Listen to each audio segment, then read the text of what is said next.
তারপর ধরে আয়া আমার ধনী অভাব নেই, আমার কোনো কিছু অভাব নেই, শুধু আমার অভাব পুত্রে। আমার কোনো পুত্র সন্তান নেই, আমার মধ্যে আছে দুটি কন্যা। এই কন্যা বড় হয়েছে, এবার আমি তাদের পরীক্ষা দেব তারা কেমন করে বরের ঘরে গিয়ে সংসার করবে। আমি পৃথিবী ছোট মেয়েটাকে রাখবো। ওমা ছোট মেয়ে,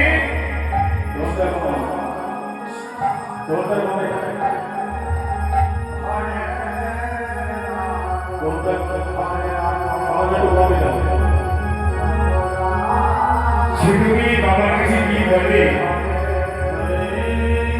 বাবা এবছর নিবে না, আশীর্বাদ করি মা দীর্ঘজীবী হও। বলো তো বাবা, তুমি আমায় কেমন রাখছিলে? শোনো মা, তোমাদের মাতৃবিয়োগ হয়েছে অনেকদিন আগে। আমি তোমাদের মায়ের দুঃখ ভুলে দিয়েছি, আমি তোমাদের নিজে হাতে মানুষ করেছি। এবার বলতে পারো মা, তোমরা পৃথিবীতে এসেছো কার ভাগ্য এসেছো আর কার ভাগ্য শুভ করতে চাও? বাবা, ও বাবা, তুমি আমাদের জন্মদাতা, তুমি আমাদের লালন পালন করেছো বাবা। বাবা, আমি তোমার কপালে খাই, তোমার কপালে শুভ করতে চাই। বাবা, উত্তর কথা মা। তাই তো আমার ধন আছে, ঐশ্বর্য আছে, বিষয় আছে, আমি তোমাদের মনে দুঃখ বুঝতে দিইনি। যাক, তুমি আমার কপালে খাও, আমার কপালে শুভ করবে, এই তো? হ্যাঁ বাবা, ঠিক আছে মা, তুমি পরীক্ষায় পাস করে গেছো। এবার তোমার দিদি ধরাকে ডাকো। যাচ্ছি বাবা, যাচ্ছি, তুমি বসো, আমি দিদিকে ডাকছি। দিদি, ও দিদি। কি রে বাবা, ধরে যাচ্ছি। বাবা কেন? চল না দিদি, চল।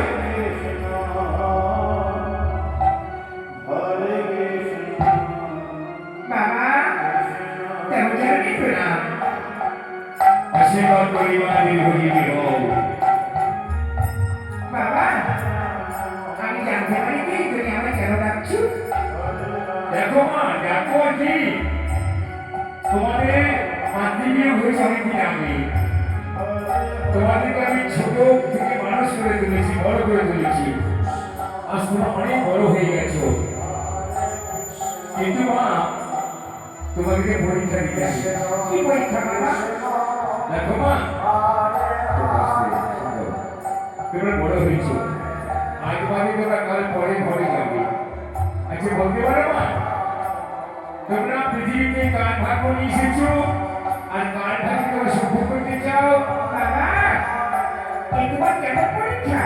বাবা, জন্মের মালিক তুমি, কিন্তু কর্মের মালিক তো ভগবান। বাবা, আমি জন্ম নিয়ে পৃথিবীতে এসেছি, কিন্তু আমার কর্মে কি আছে স্বয়ং ভগবান ছাড়া কেউ বলতে পারবে না। বাবা, বাবা, আমি আমার কপালে শুভ করবো, আমার কপালে ভালো করবো, আর মা লক্ষ্মী আমার হাতে জোগাড় দেবে।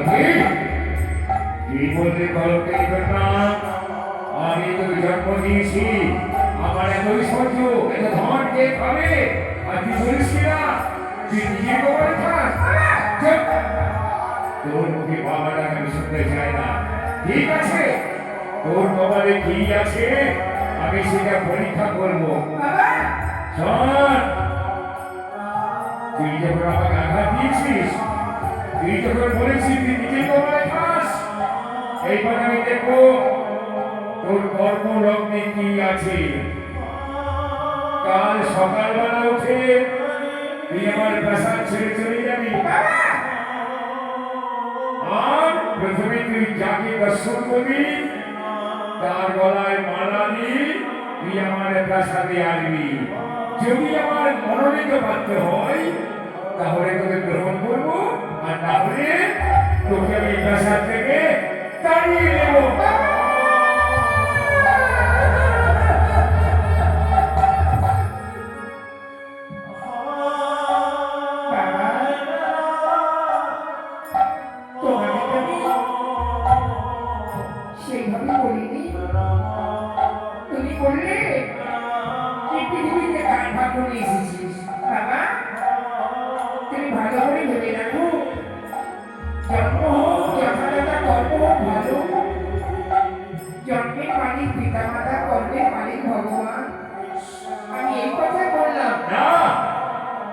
আমাকে আঘাত দিয়েছো, আমি তোমার কোনো কথা শুনতে চাই না।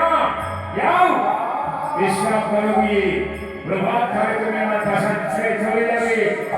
যাকে তোমার প্রথম দর্শন হবে তার গলায় মালা দিয়ে তুমি আমার প্রাসাদে আসবে।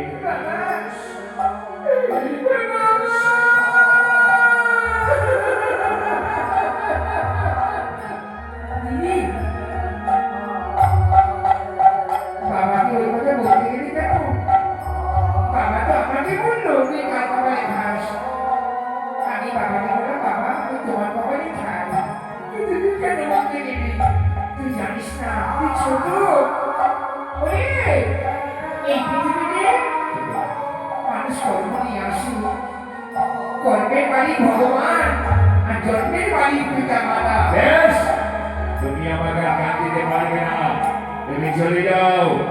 সকালবেলা উঠে তুমি যার মুখ দর্শন করবে তার গলায় মালা দিয়ে তুমি আমার প্রাসাদে আসবে। বাবা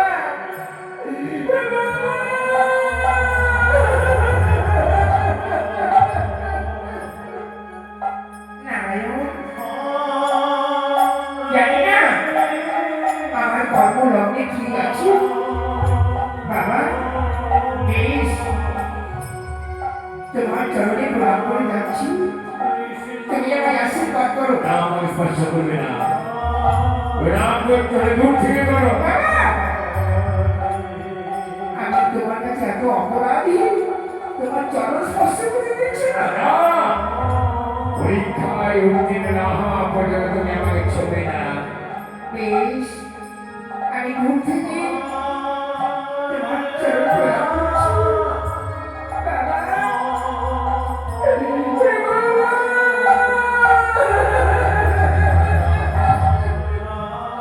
প্রণাম প্রণাম পিতা প্রণাম। দিদি তুই থাক, আমি চলে যাবি। বাবা আমি আসি। যাও, সকালবেলা হবে তোমার পরীক্ষা। সকালবেলা তুমি প্রথম যার মুখ দর্শন করবে তার গলায় মালা দিয়ে তুমি আমার প্রাসাদে আসবে। যদি আমার মনোনীত হয় তুমি তোমায় গ্রহণ করবো, আর না হলে তোমাকে আমার প্রাসাদ থেকে তাড়িয়ে দেবো।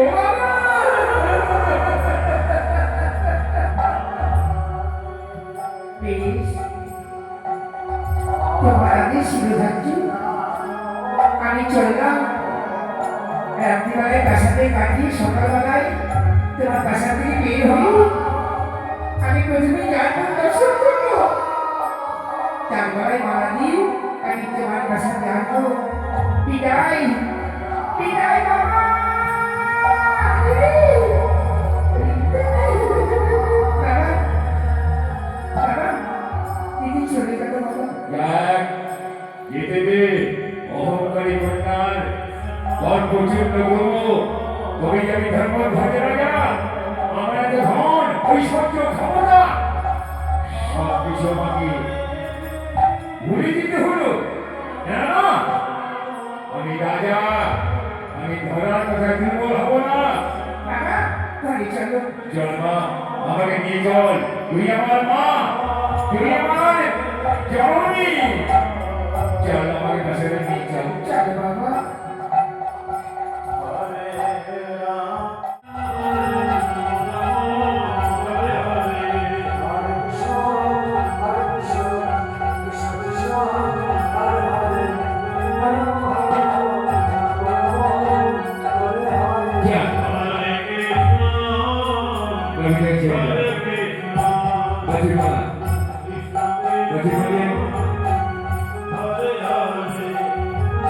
এবার বুড়িমা তুমি মাকে দুধ ঢেলে দেখাচ্ছে, যাক, আমার কি কি হবে? এটি আমার অতি সেবাতে হবে। এই বলে বসুন্ধী বুড়িমা ধীরে ধীরে ভগবান কবি নারদ নারায়ণ, বাবারা তোমাদের চাল মাত্র দিতে পারলাম না, এই গাভীটা দুধ খেয়ে তুমি আমাকে আশীর্বাদ করো বাবা, আমাদের দুঃখ দূর হয়। এবার ভগবান করলো কি ভক্তি ভক্তি কৃষ্ণ ভগবান সেবা করছে কারণ তোমরাও সেবা করো পরিমা ধূপটি প্রণামকে বসে আছে হাওয়া দিচ্ছে যে ভগবানের সেবা জায়গা না ঘটে কাপড়কে হাওয়া দিচ্ছে সেবা করো সেবা করো কারণ বললো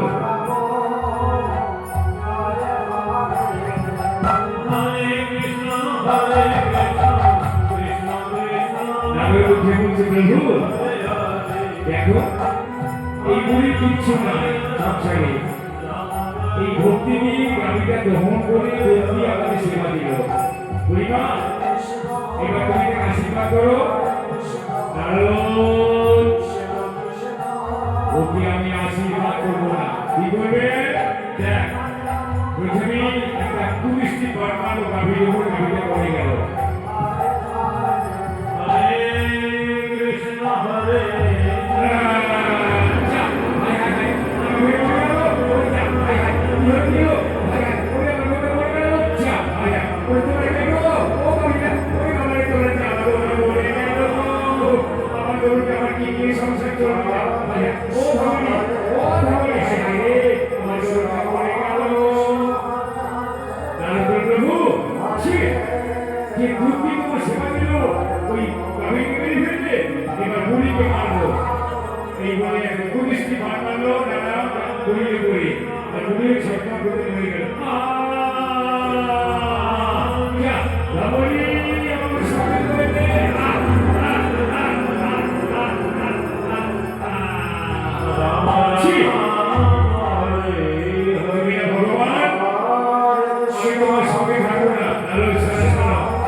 দেখতে পাচ্ছিস বুড়ি আর গরু তোমার দিব্য থেকে তোমার গরুকে গ্রহণ করলো হ্যালো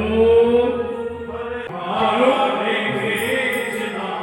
আর ভক্ত কোথায় আছে চলো আরো ভক্ত আছে তাদের থেকে এই বিষয়ে করতে